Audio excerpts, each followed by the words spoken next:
principal, c'est les parents. Les parents s'occupent des études des enfants. Oui, non, bon, prise en charge, oui, tout a été fait, il arrive aux États-Unis. Ouais. Comment va-t-il s'y prendre en fait, voilà. Par rapport, je vous ai dit que nous avions 3 points dans notre orientation, dans notre programme DORA. Donc il y a orientation, représentation et accompagnement. Voilà. Dans l'accompagnement, ce qui se passe, c'est quand l'étudiant arrive, dès qu'il arrive aux États-Unis, nous avons une équipe qui va l'accueillir. Donc nous faisons les choses bien dans le sens où il y a déjà quelqu'un à l'aéroport qui va vous recevoir et qui va vous emmener à votre lieu de résidence. C'est-à-dire que nous avions déjà préparé en conséquence des choses. C'est-à-dire pendant toute l'orientation, nous parlons aussi de ça, nous parlons de la nourriture, nous parlons de l'habitation, voilà. Nous parlons de l'environnement, nous savons comment vous allez être intégré. Et notre souci, c'est que vous soyez intégré le plus vite possible et que vous commenciez votre école dans les meilleures conditions possibles sans être distrait, sans avoir des amis qui vous emmènent là où il ne faut pas aller. Donc nous nous rassurons que cette intégration est faite dans les bonnes manières. Donc nous vous recevons et pendant tout un mois, il y a quelqu'un qui va vous consulter régulièrement. On va vous montrer comment faire vos achats, comment économiser, ne pas dépenser toutes les ressources que les parents ont mis à votre disposition, parce que ça sera important pour aller très loin dans les études.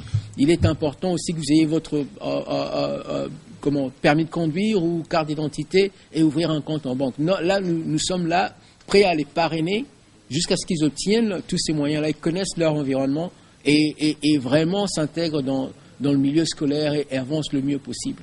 Donc, cet accompagnement va du début des études jusqu'à la fin des études ou quand il va s'intégrer, bon, lui-même il peut voler de ses propres... Bonne question. Nous avons en fait 2 facettes de cette intégration. Le premier aspect, c'est celui que je viens de décrire tout de suite. Mais l'autre aspect, c'est ce que nous avons envisagé de grandir le plus vite possible. Et nous savons que d'une manière réelle, nous ne pourrons pas prendre en charge et supporter tout ce que ça va demander pour accueillir et pour orienter et surtout pour intégrer les étudiants. Alors, ce que nous sommes en train de faire, c'est que nous avons créé un network, un réseau des étudiants étrangers qui se retrouvent régulièrement et qui s'occupent en fait de certaines de ces aspects. C'est-à-dire, ils se conseillent les uns les autres, se motivent. Bien sûr que nous sommes là pour voir et superviser, mais les étudiants eux-mêmes font une majeure partie de ce travail. Donc nous avons plus de 100 volontaires qui nous assistent en fait dans ce côté-là. Donc nous savons comment les orienter, comment est-ce qu'ils peuvent s'entraider, parce qu'ils connaissent le terrain et ils savent ce qui est difficile et ils savent comment prévenir par rapport aux autres qui viennent d'arriver pour qu'eux-mêmes ne se retrouvent pas dans des difficultés ou bien pour qu'ils évitent certains pièges en fait croque-jambes ou quoi que ce soit qui existe aux États-Unis. Donc nous sommes organisés de cette manière-là. Donc dans le long terme, nous sommes là pendant la durée des études de l'étudiant. Nous sommes une famille, nous travaillons ensemble, nous nous encourageons et nous partageons les expériences, nous partageons aussi les connexions. Je vais vous donner un exemple, par exemple, c'est un peu ce que nous essayons de copier et nous faisons un peu plus que ça. Quand vous avez terminé à Harvard, vous recevez une sorte d'annuaire avec la liste de tous les étudiants qui ont fini à Harvard. Les anciens. Voilà, tous les anciens et même les nouveaux. Donc vous êtes tout le temps en connexion. Voilà. Et si vous êtes dans un milieu quelconque et vous avez besoin d'être dans ce milieu-là, tout ce que vous allez faire, c'est ouvrir votre annuaire et dire « Oh, tel est dans la médecine, j'ai tel projet, je vais le consulter, voir ce qu'il va me dire. » Et entre eux, les étudiants de Harvard, ils savent comment s'exploiter, comment diriger les autres orientés et faciliter certaines choses. Et c'est ce que nous voulons créer, cette structure-là. Donc moi, je peux avoir fini aux États-Unis et je suis avec Foreign Student Migration Service, avec FSMS. Je sais contacter mon collègue de FSMS et peut-être qu'il pourra me pistonner ou bien peut-être qu'il pourra me connecter à la bonne voie pour développer mon projet ou bien peut-être attraper un travail ou quelque chose de ce genre. Donc nous avons un network très large. Il n'y a pas que des Congolais, nous avons aussi d'autres francophones africains, des Ivoiriens, des Togolais. Donc nous essayons de former cette famille-là d'intellectuels africains qui puissent continuer de travailler ensemble, même dans le futur. Monsieur Ange, ce faisant, il termine, vous avez le réseau ou la toile d'araignée des amis qui ont fini à Harvard, les deux membres de FSMS, il termine, il trouve du travail aux États-Unis. Mais vous avez dit, et j'ai retenu, l'un des objectifs, vous quittez ici, vous allez étudier, vous terminez, vous devez rentrer au pays. Mais là, l'objectif n'est pas atteint. Si quelqu'un, mon fils termine, il reste aux États-Unis, travaille. L'objectif de vous contacter, c'est d'aller apprendre et de ramener les techniques ou la technicité apprise ailleurs pour mettre en application et au service de sa nation.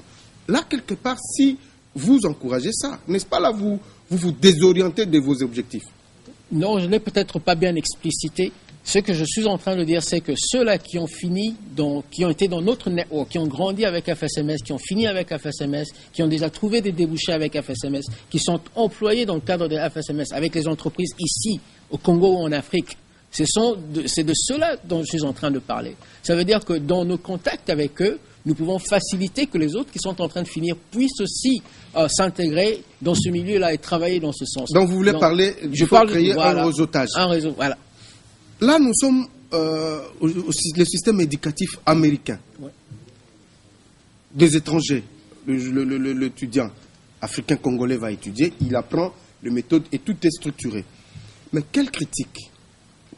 Vous êtes congolais, vous fréquentez les parents, vous contactez les parents, vous allez dans les milieux scolaires pour solliciter ou parler de vos projets aux parents. Mais néanmoins, vous êtes intellectuel, vous avez observé le système universitaire, le fonctionnement du système universitaire congolais.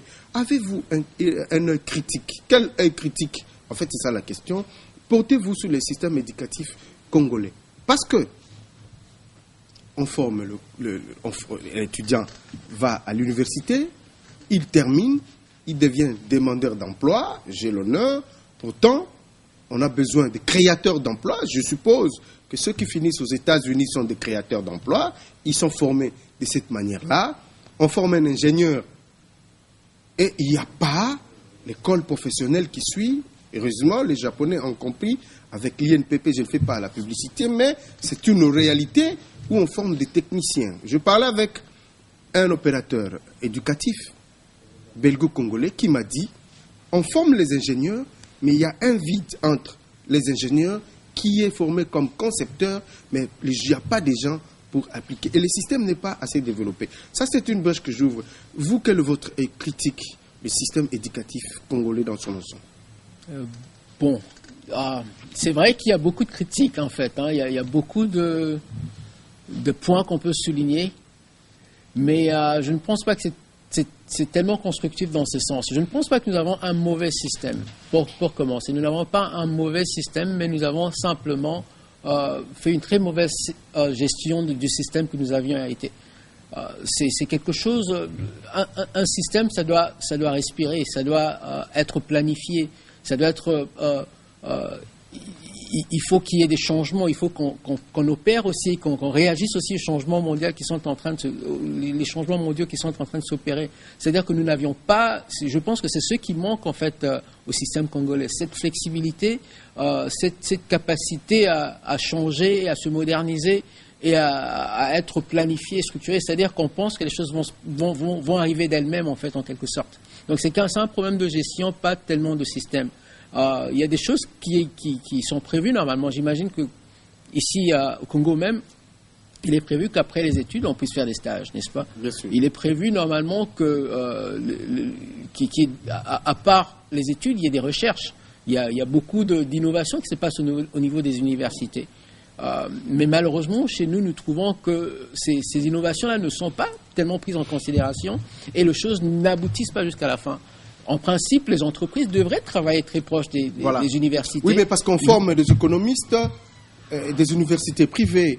L'université de Kinshasa forme. L'université, et beaucoup d'universités, finalement, on se retrouve avec 2000, 5000 économistes au chômage. 5000, 2000 juristes au chômage. Et bref, c'est dans beaucoup de filières. Fait, hein. Un message, en tout cas, là, nous atterrissons pour la fin de l'émission. Un message. Quel message donnez-vous aux parents? À ceux qui veulent vous contacter, à ceux qui peuvent croire en vous, aux parents qui peuvent vous donner leurs enfants, vous confier leurs enfants pour l'orientation. Quel message vous leur donnez? Et quel message vous donnez au peuple congolais, ou même aux autorités, pour l'éducation au Congo, que ce soit secondaire, primaire, secondaire et universitaire, parce que, en tout cas, c'est beaucoup décliné. C'est beaucoup de choses et il y a beaucoup de conseils, comme vous venez de le dire, en fait. C'est un peu ce que je voulais ajouter. En fait, nous devons être pragmatiques. Il ne faut pas faire une option simplement parce que tout le monde est en train de faire la même option. Il faudra être prise par les réalités du pays, en fait, les besoins du pays. En fait, il y a un problème d'orientation, même au niveau de secondaire ici. On doit bien orienter ces enfants et créer une structure qui réponde aux besoins de la société et non pas aux besoins intellectuels ou bien aux besoins de se pavonner parce que nous parlons français, le latin ou ceci ou cela. Donc il ne s'agit pas de ça, mais il s'agit plutôt de répondre aux besoins de la société au travers des universités. Donc on doit penser à cela de cette manière, je pense. Il y a beaucoup d'espoir, il y a beaucoup de possibilités. Ce qui est sûr, c'est que ce n'est pas l'intelligence qui manque. Mais nous devons devenir pragmatiques et nous devons retrousser nos manches et nous mettre au travail en fait par rapport aux besoins. Je parlais à un ami en fait d'un des pionniers en fait de l'éducation américaine. Un monsieur noir, il est né esclave, mais tout de suite il avait compris le besoin des Noirs américains à l'époque. C'est monsieur Booker T. Washington. Washington a établi en fait, a fait des propositions au gouvernement américain par rapport à ce qu'il pensait qui devrait être fait au niveau de l'éducation. Le noir qui venait d'être émancipé vers les années 1900 ne savait pas quoi faire exactement, il n'est pas éduqué, il ne savait même pas comment brosser le dent et comment faire son lit, il ne savait pas comment se coucher sur un lit fait, il y avait beaucoup de choses qu'il devait apprendre. Donc il n'a pas essayé de leur apprendre. Il y avait une misconception en fait que le noir avait en fait par rapport à l'éducation. Il pensait qu'il fallait qu'il apprenne le latin, le grec et qu'il parle comme un blanc et marche comme un blanc, alors que ce n'était pas ça. Booker T a reconnu tout de suite, il a décrit le besoin de l'homme noir en trois manières. Il a dit qu'il y a un besoin spirituel, ça veut dire qu'on ne peut pas négliger la partie spirituelle. Il y avait un besoin d'éducation. Le besoin d'éducation, ça veut dire l'homme doit être éduqué de manière totale. Et l'éducation, pour lui, signifiait le métier. Ça veut dire ce dont on a besoin. Quand il a fondé sa première école, c'était une école de métier. Il fallait y apprendre l'agriculture, il fallait y apprendre la maçonnerie. D'ailleurs, l'école a construit une usine de briques à côté de l'école dans laquelle les enfants pratiquaient la fabrication des briques qu'ils vendaient aux constructeurs et aux maçons et à ceux qui travaillaient dans les villes. Et en plus de cela, il a préconisé aussi l'apprentissage de ce qu'en anglais on dit ownership. Ça veut dire apprendre à posséder quelque chose. Ça veut dire qu'on ne finit pas les études pour aller être engagé quelque part, mais il faut créer quelque chose. Il faut que tu apprennes à posséder. Voilà, un propriétaire, il faut être un propriétaire, mais il a parlé de ça en deux manières. Il faut d'abord être propriétaire de soi-même, parce que c'est un nouveau concept. Un noir qui était devenu libre ne savait même pas s'occuper de lui-même, parce que toute sa vie, il a été prise en charge par un monsieur blanc. Et là, il devait d'abord être propriétaire de lui-même et apprendre aussi à être propriétaire d'un business ou bien de quoi que ce soit d'autre. Je pense que c'est ça la ligne en fait que nous pourrions considérer de suivre. Et on peut vous retrouver où à Kinshasa rapidement parce que nous. Tout à fait à Kinshasa. Nous donner le temps, on peut retrouver où rapidement. Donc nous sommes sur l'immeuble croisement des avenues de Huileries et Livres en diagonale avec Régie des Eaux. Donc ça c'est dans la commune de la Gombe. Nous sommes à 50 mètres du boulevard du 30 juin, donc c'est Livres et Huileries. Les gens peuvent passer à la RTNC. Tout à fait, ils peuvent venir à la RTNC, nous avons tout notre matériel ici, voilà. Et vous pouvez avoir plus d'informations.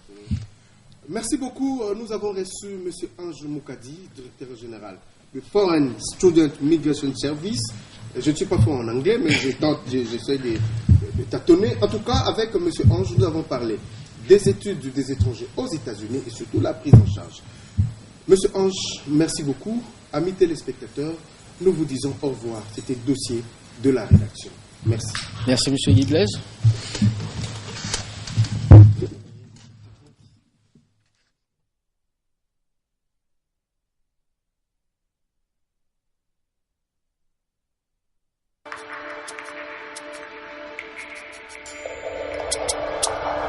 Un jour, alors que je marchais, j'allais abandonner ce chemin. Mais du fond de mon cœur, une voix m'a dit: ma fille, ne t'arrête pas. Continue ta marche.